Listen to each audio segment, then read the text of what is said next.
nombre. Hola, cachorritos, me voy a inventar una canción. Soy el peor entrenador Pokémon. Me voy a inventar una canción para, para cosas, para celebrar las cosas. Yo no solo les aseguro que rip por sus oídos porque yo canto muy mal. Bueno, Win Chi Wan Ji. Aquí comienzo, esperen.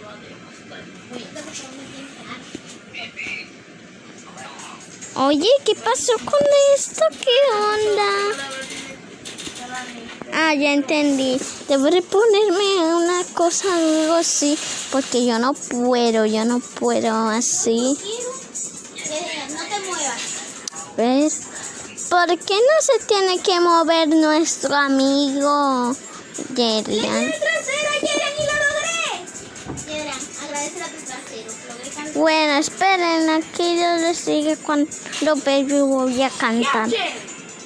Voy a cantar la canción ahora, mientras juego este juego. Ay, los cachorritos se pasaron, son muy buena gente y onda.